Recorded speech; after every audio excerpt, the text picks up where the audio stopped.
Hello बच्चों, आज का टॉपिक है हमारा इलेक्ट्रोस्टैटिक पोटेंशियल एनर्जी। तो इलेक्ट्रोस्टैटिक पोटेंशियल एनर्जी होती क्या है, चलिए आज हम इसी टॉपिक को समझते हैं। तो सबसे पहले डेफिनेशन को समझ लेते हैं। When an object is moved against the electric field it gains some amount of energy which is defined as the electric potential energy.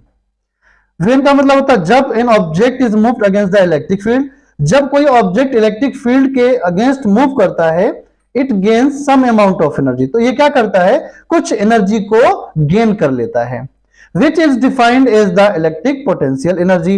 इसी को हम लोग बोलते हैं इलेक्ट्रिक पोटेंशियल एनर्जी।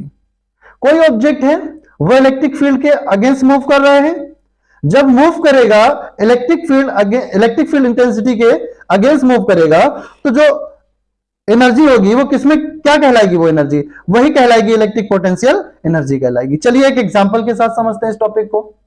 लेट हमने क्या कर लिया कि मेरे पास एक ऑब्जेक्ट है जो ए पॉइंट पर रखा है और उसका मास क्या है, एम है। अब भाई ये जो मास एम है वो रेस्ट में है, रेस्ट में पोटेंशियल एनर्जी हमने मान ली इसकी, इस पॉइंट ए पर पोटेंशियल एनर्जी मान ली यू है, कि ए पॉइंट पर जो पोटेंशियल एनर्जी है वो यूए है। और रेस्ट के लिए आपको पता होगा कि पोटेंशियल एनर्जी क्या होती है, वो जीरो के बराबर होती है। ठीक है, अब हम चाहते क्या हैं, हम चाहते हैं ये जो पॉइंट ऑब्जेक्ट जो है ना, एम मास का जो ऑब्जेक्ट है वो रेस्ट में रखा है, इस ऑब्जेक्ट को ए पॉइंट से बी पॉइंट तक ले जाना है। ये जो एम मास का ऑब्जेक्ट है इसे ए से उठाकर बी पॉइंट तक लेना है। ठीक है, और इसकी हाइट पहले से ही दे रखी है, इसकी हाइट क्या दी गई है, एच दी गई है। मान लिया हमने ये माना कि इसका जो मास है वो एम है। ठीक है, और पोटेंशियल एनर्जी हमने इसकी क्या मान ली, पॉइंट बी पर यू बी मान ली। अब हमने क्या देखा, ए पॉइंट पर मास एम है, पोटेंशियल एनर्जी जीरो है, बी पॉइंट पर मास एम है, पोटेंशियल एनर्जी यू बी है।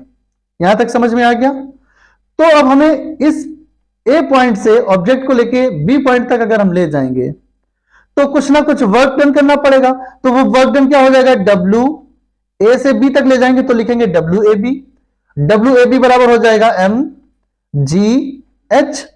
ये तो आपको पहले से ही पता होगा कि वर्क डन जो होता है ए पॉइंट से बी तक ले जाना पड़ता है तो फोर्स इंटू डिस्प्लेसमेंट होगा। और फोर्स तो आपको पता ही होगा क्या हो रहा होगा, एफ एक्सटर्नल। देखिए यहां पे एक ग्रेविटेशनल फोर्स लग रहा होगा एम जी, ऊपर भी एक फोर्स लग रहा होगा जिसे हम लोग बोल देंगे एफ एक्सटर्नल। क्या बोल देंगे, एफ एक्सटर्नल। अच्छा एक चीज बताइए, एफ एक्सटर्नल की वैल्यू ज्यादा होगी या एम जी की वैल्यू ज्यादा होगी, सोच के बताइए। भाई एफ एक्सटर्नल की ज्यादा होगी, क्यों, क्योंकि ये ऑब्जेक्ट तभी ऊपर जा पाएगा जब एम जी से इसका ज्यादा फोर्स हो जाएगा। जैसे ही एम जी से ज्यादा फोर्स होगा तो ये ऑब्जेक्ट मूव करके बी पॉइंट पर चला जाएगा। तो अगर हम देखें यहां पर ग्रेविटेशनल फोर्स mg लग रहा है और एफ एक्सटर्नल एक ऊपर की तरफ लग रहा है, इसी की वजह से तो एक वर्क डन हो पाया होगा। ये ऑब्जेक्ट यहां से वहां तभी तो पहुंच पाया होगा जब ये इस पर एक फोर्स लगा होगा जो mg से ज्यादा होगा। तो वर्क डन पता ही है आपको, वर्क डन का फार्मूला फोर्स इंटू डिस्प्लेसमेंट, और फोर्स बराबर क्या होता है, mg होता है। डिस्प्लेसमेंट कहां से कहां तक गया है, ए पॉइंट से लेके बी पॉइंट तक गया है, जिसकी डिस्प्लेसमेंट क्या दी गई है, एच दी गई है। तो फोर्स इंटू डिस्प्लेसमेंट मतलब डब्ल्यू ए बी बराबर क्या हो गया, एम जी एच हो गया। इतनी बात समझ में आ गई। चलिए कोई बात नहीं। अब आपको हम बता देना चाहते हैं कि जो वर्क डन होता है किसी एक ऑब्जेक्ट को एक पॉइंट से दूसरे पॉइंट तक ले जाने में, जो वर्क डन होता है वो पोटेंशियल इलेक्ट्रिक पोटेंशियल एनर्जी के डिफरेंस के बराबर होता है। ठीक है, इतनी बात क्लियर हुई। तो जो वर्क डन होगा ए से बी तक ले जाने में वो किसके बराबर हो जाएगा, इलेक्ट्रिक पोटेंशियल एनर्जी के डिफरेंस के बराबर हो जाएगा। कहां से कहां तक ले गए, ए से बी तक ले गए तो डिफरेंस क्या हो जाएगा, U B minus U A हो जाएगा। ठीक है, तो work done W A B बराबर U B minus U A की वैल्यू आपको पहले से पता है, यू ए की वैल्यू देखो यहां पे दी गई है, यू ए बराबर क्या है, जीरो है। तो यहां पे क्या रख दोगे, जीरो रख दोगे। तो डब्ल्यू ए बी बराबर कितना निकल आएगा, यू बी निकल आएगा। ठीक है, और डब्ल्यू ए बी की वैल्यू आपको पहले से पता है, डब्ल्यू ए बी की देखो वैल्यू क्या दी गई है, एम जी एच दी गई है। तो डब्ल्यू ए बी की जगह पर हम क्या पुट कर देंगे, एम जी एच। बराबर पोटेंशियल एनर्जी बी पॉइंट की। ठीक है, तो यूबी बराबर कितना निकल आया, mgh निकल आया। और दूसरा रिलेशन क्या निकल के आया कि हमेशा वर्क डन जो होगा वो किसके बराबर हो जाएगा, पोटेंशियल एनर्जी के बराबर हो जाएगा, क्योंकि WAB किसके बराबर है, UB के बराबर है। क्लियर हुई बात आपको। तो हमने यहां से कंक्लूजन क्या निकाला, हमने कंक्लूजन यह निकाला कि कोई भी अगर ऑब्जेक्ट को एक पॉइंट से दूसरे पॉइंट तक ले जाते हैं तो जो वर्क डन होगा वो पोटेंशियल एनर्जी के इक्वल हो जाएगा। ठीक है, यहां तक आपकी बात समझ में आ गई। चलिए आगे देखते हैं। तो अब हम क्या देखते हैं, पहले वाले टॉपिक में आपने देख लिया है, अब हम इसे आगे को और बढ़ाते हैं क्वेश्चंस को। हमने क्या करा, लेट इमेजिन कर लिया मेरे पास एक प्लस क्यू चार्ज रखा है। कैसा रखा है, प्लस क्यू चार्ज रखा है, और ए पॉइंट पर प्लस क्यू चार्ज रखा है, इसे हम लोग पॉइंट चार्ज बोलते हैं। अब यहां पर प्लस क्यू कैपिटल क्यू रखा है और यहां पे एक पॉइंट चार्ज, एक्सपेरिमेंटल चार्ज भी इसे कहा जाता है, तो ये एक्सपेरिमेंटल चार्ज रखा है। देखिए आप, ये प्लस का चार्ज है, ये भी प्लस का चार्ज है, तो इन दोनों चार्जेस के बीच में कौन सा फोर्स लग रहा होगा भाई, पॉजिटिव और पॉजिटिव चार्ज के बीच में फोर्स ऑफ रिपल्सन लगता है, मतलब इलेक्ट्रोस्टैटिक फोर्स लगेगा, और फोर्स की जो डायरेक्शन होगी वो बाहर की तरफ होगी, मतलब एक फोर्स लगा कौन सा, एफ एक्सटर्नल या इलेक्ट्रोस्टैटिक फोर्स लगा। ठीक है, यहां तक आपकी बात समझ में आ गई। इस पॉइंट चार्ज को हम करना क्या चाह रहे हैं, हम करना यह चाह रहे हैं कि किसी बी पॉइंट पर इसे हमें लेके आना है। इस प्लस क्यू चार्ज को जो ए पॉइंट पर रखा हुआ है, इस पॉइंट चार्ज को बी तक लाना चाह रहे हैं। ठीक, तो हमने मान लिया कि इसे dr डिस्टेंस तक हमें लाना है। ठीक है, कौन सी डिस्टेंस, dr। अच्छा, स्मॉल dr होता है, स्मॉल लेंथ होती है ना, और स्मॉल लेंथ के लिए जो वर्क डन होता है वो क्या होता है, स्मॉल लेंथ के लिए वर्क डन भी स्मॉल होगा। चलो इसे एफ एक्सटर्नल बता दें, electric field outward F external, क्यों, क्योंकि प्लस क्यू चार्ज को बी पॉइंट तक लाने की कोशिश करेगा, इसे हम लोग बोलेंगे एफ एक्सटर्नल फोर्स। अच्छा, जो एफ एक्सटर्नल फोर्स होगा वो एफ ई से ज्यादा होगा, ये तो कंफर्म है, लगभग बराबर हो सकता है या इससे कुछ ज्यादा होगा। भाई एफ ई जो इलेक्ट्रोस्टैटिक फोर्स है उससे कुछ ज्यादा होगा, तभी तो ए पॉइंट से बी तक हम लेके आ पाएंगे ना। तो एफ एक्सटर्नल ज्यादा होगा किससे, एफ ई मतलब इलेक्ट्रोस्टैटिक फोर्स से।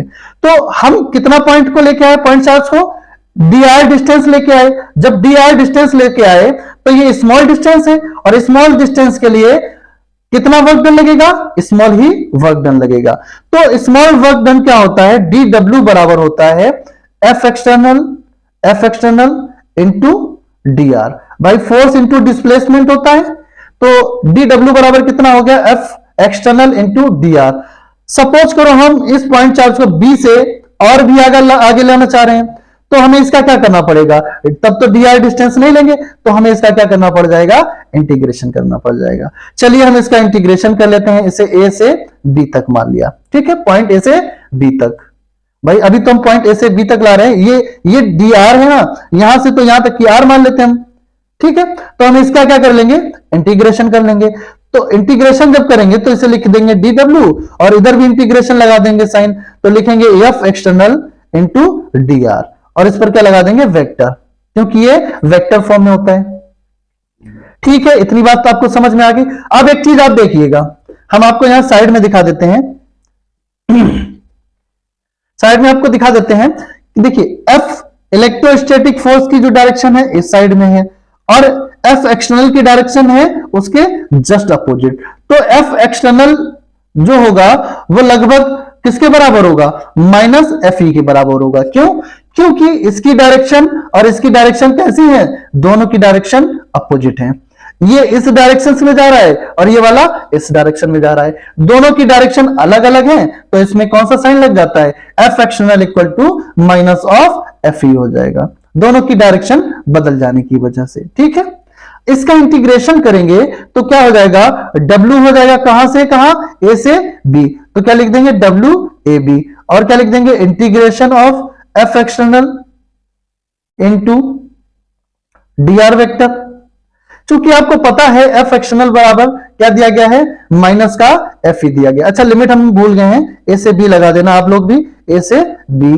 ठीक, तो F एक्सटर्नल बराबर क्या लिखना है हमें, माइनस ऑफ एफ ई लिख देना है। तो डब्ल्यू ए बी बराबर क्या हो जाएगा, integration of A to B, F external की जगह पर लिख देंगे इलेक्ट्रोस्टैटिक फोर्स माइनस का F E into D are.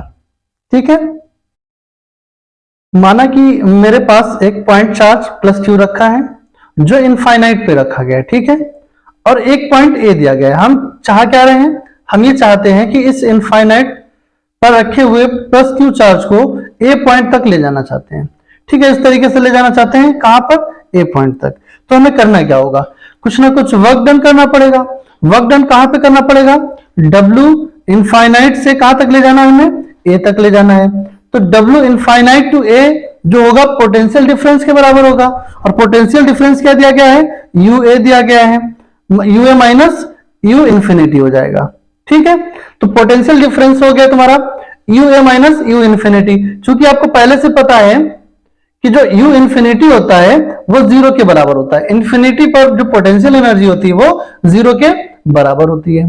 तो w इंफिनिटी a की वैल्यू कितनी निकल आई, w इंफिनिटी a की वैल्यू जो निकल के आई u a minus u infinity की वैल्यू हो गई जीरो।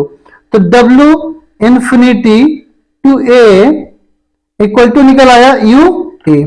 तो यहां से हमने क्या सीखा कि अगर हम किसी पॉइंट चार्ज को इंफिनिटी से ए पॉइंट तक ले जाएंगे, इंफिनिटी से ए पॉइंट तक ले जाएंगे, तो जो वर्क डन होगा वो पोटेंशियल एनर्जी के इक्वल हो जाएगा।